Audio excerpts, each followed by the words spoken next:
Good morning, everybody. Welcome to the Epcot International Flower and Garden Festival. Ed Kaplan here for Keeler Gardens, enjoying this beautiful, beautiful day. Hopefully you can see. You can't see it's 65 degrees here right now with a high of 72, but you can see one of the things we haven't done, taking time to specifically show you, is the festival blooms, which are in the background. Those are thousands and thousands of, and I'm going to go straight to our horticultural specialist on that. What kind of flowers are they out there? These are all bedding annuals. Bedding annuals. So, anyways, we are here live today from the backyard habitat, and the main point of this backyard habitat is it is also a certified wildlife habitat by the National Wildlife Foundation. And did I get that right? I want to make sure I'm doing my fact checkers behind the camera here.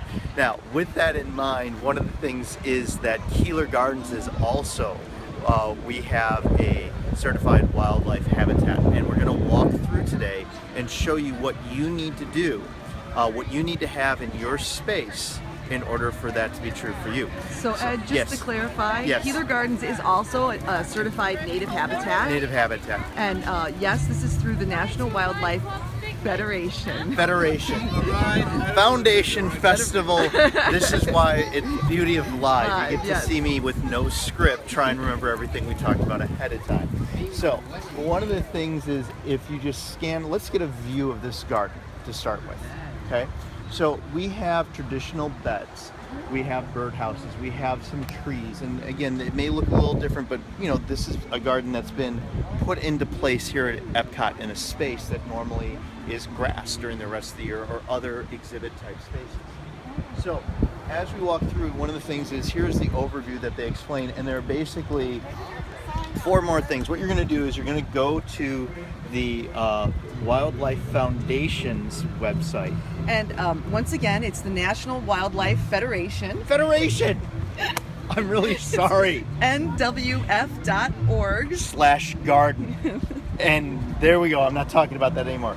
But here are their main things: food, water, cover, place to raise your young, of course, a healthy habitat. But we actually, and Gigi was the one that got us certified. So my understanding is that as long as you have these things, they're check boxes you mark off to let them know you have it. And that is not like you have to get an inspector out to your site. There are some local, in Chicago, there are some local groups, and probably across the country, every neighborhood, every community might have a local group that will physically come to your site and help you get the right check marks listed. And there's a variety of ways to make sure that you're properly laid out for certification. But yes, with the National Wildlife Federation, you go to the website and you go through their system, and you can get registered that way. Great. So back to Ed. So let's look for these things out here. I'm not going to point them out as we're walking until we get to the specific place where they're trying to talk about it. So the first one we get here is just, they're talking about healthy habitats. Do you have native plants? Now, if you look, what they have checked off is what they feel, what Disney feels that they have in this area right now. Okay, if you notice, everything is not checked off. But if we look, native plants. So I want to focus on plants that are native. You had mentioned, we were talking this morning, and that this is Gaillardia right here, correct? Correct. And Gaillardia is native to most places. Gaillardia is one of those plants that's sort of naturalized throughout almost the entire United States. So there's a variety of different cultivars, but this is the blanket flower. It is considered a native in many areas, so even in Chicago area, it's considered a native. And we've got some other natives, but as I'm looking here, most of this in Chicago would be a perennial bed. An annual bed. Yes. Now, Gaillardia is perennial in Chicago, but it is short-lived. So every few years, you do need to make sure that the seeds fall naturally so that it will stay with you year after year. Great. Why don't we stay on this side and get the, we can see the festival blooms in the background too. Birdhouse. And again, it doesn't have to be attached to a tree, right? This is one of those, I call them shepherd hooks for the backyard. And again, that's something that you could very easily do as a family project. All right, let's moving on to the next one here. We have places to raise young. Okay, and again, we'll see some of this more as we're walking around, but do you have mature trees, dense shrubs and thickets, meadow and prairie ground cover, host plants for caterpillars? I'm looking for the milkweed, not in this bed, we'll see it though. Snags, dead trees that are still standing. But that's a really important one. If you have dead trees and they are at no risk, dead branches, dead sections that are at no risk of falling or causing any damage or harm, you may consider leaving them and not tearing them down. Right. And if you notice right here, well, wetlands, water garden, pool, cave, burrow. Well, there's no cave here, but they still... You see a cave? I don't see no room cave. for a cave. It is Disney, so you never know. We have not checked off the cave or the burrow, but we do have nesting boxes. And we'll show some more of those in a little bit. Okay? And then moving on here, again, we have another water bath on a hook. Let's move over to right here. This is what I wanted to show. So we're going to follow you, Ed. Right here. Oh, look at that. Okay? nwf.org/garden. Okay? There you go. And look, again, see, Federation. Okay. All right. The next thing we're going to talk about is water sources. Okay. Now we were also just recently having a conversation of what counts as a water source, because a lot of people think it must be either a giant water feature, something like they have here, which is not a giant water feature, but a water feature still. That's takes a lot of effort to install. Okay, or even a bird bath. Okay, but if you look at that list, it can be a water garden. It can be a shallow dish. At Keeler Gardens, one of the things that we have is we've taken planters and we've filled them with white rocks and just filled the water in a little bit. And those the drainage bottles, the drainage bowls that you put under planters, we use those as shallow water sources. Right. So again, there might be some things you already have in your garden you can be using that would qualify your garden as for the water sources. And here's example. a nice new one, and also a nice decorative option that butterflies would like. It's sand, watered sand. Yeah, and that's something we were talking about. I can't wait to try when we're back at Keeler Gardens. Is I'd like to take and put some sand in one of those planter bottoms and try and start experimenting with that on some of the tables to give the butterflies more options. And notice that sand water bath is right near the milkweed. Woohoo! And this is one of the other things is that if you look at the list for milkweed, okay, for food, don't look at food for wildlife. If you notice on here, host plants for caterpillars. So if you have milkweed in your garden, you have both food for wildlife and places to raise young, because the caterpillar lay their eggs inside the milkweed. And the milkweed acts as both the nectar source for butterflies and the foliage as a food source for those caterpillars. And here are a lot of different versions of places to raise and protect animals. Yep. Those small pollinators and other wildlife that are in our native habitat, natural habitats. Now, knowing we're at a festival, one of the things that struck me when I first looked at this garden is it seems all of the back side of it seems a little haphazard at first.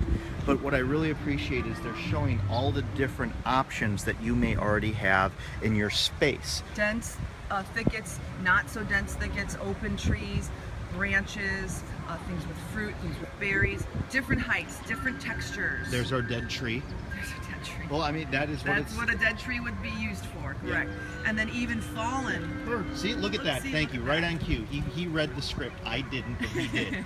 See, and he's getting nesting materials. There's his, he's using those for benefit for his, look at that.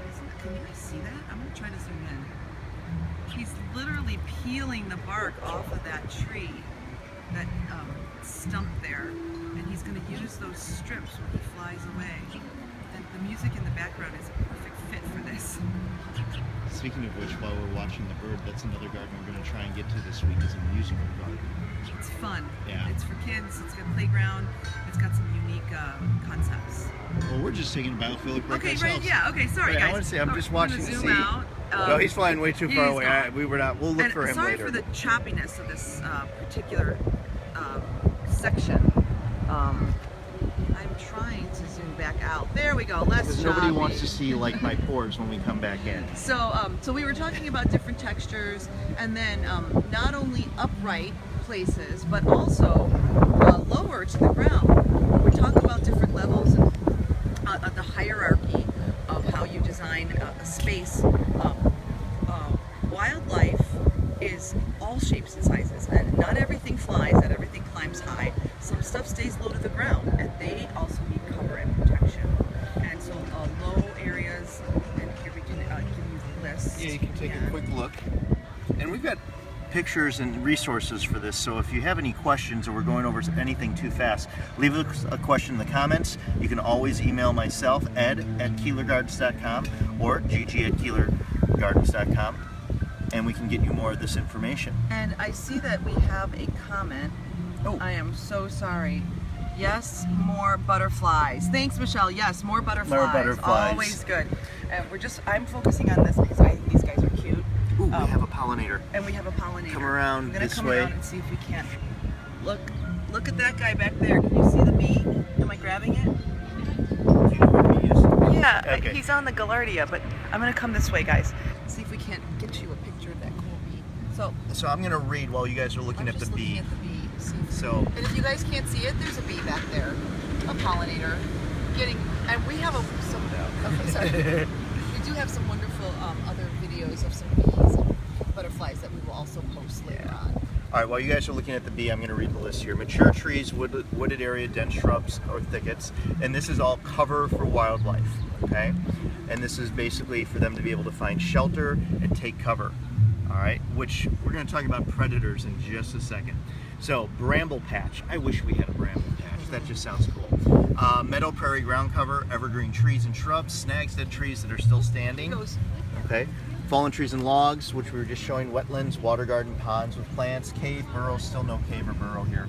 Roosting box, rock pile wall. That's another thing we're going to show when we're off of here is I think these rock piles are kind of neat, and I've seen them at some of the garden shows and garden centers back in Chicago. And then a brush pile or leaf litter, which we have that at Keeler Gardens also. All right, so we are going to let the bee do his thing. So can you get I wanted to show the rock Sweep pile around. back here. And of course, they have for humans to take A break, yes. a break here. But these brush piles I'm starting to see, and they're neat because at first glance, I wasn't sure how this provided comfort, but one of the things we see here at Disney is a lot of salamanders and other, I'm going to go with salamanders. They don't have a little tag saying they're salamanders. I'm pretty sure they're salamanders. And also, all wildlife likes to sit and sun themselves, and this is an opportunity for butterflies to do that on a warm rock near the water source. So take a drink, take a bath, and then maybe sun and dry off over here.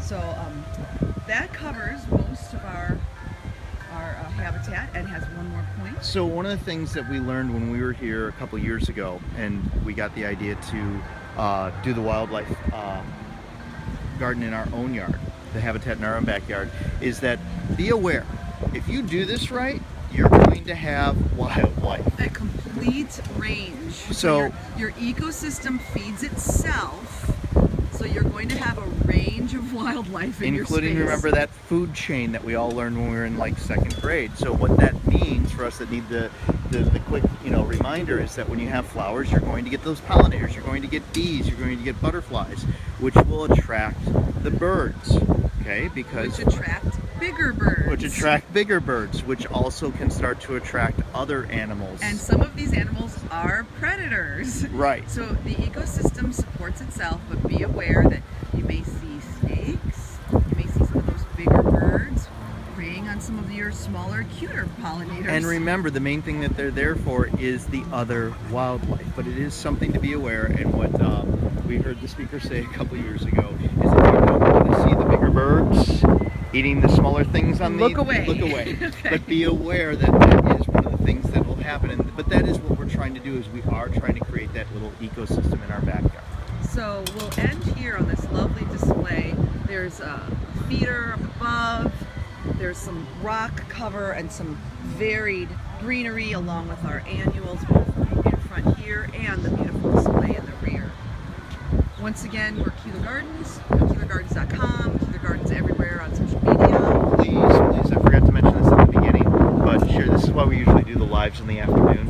Haven't even had a cup of coffee this morning yet. But please, thank you very much for being here and watching. Please continue to share. We have a few more gardens this week. Make sure that you've got the notifications turned on, so as soon as we go live, we get that little top and know that And we're if anyone has any questions or comments, please do leave them in the comments. If we haven't answered a question while we were live, we'll get to it and we'll put it in the comments. All right. Thanks for watching. Thanks so much.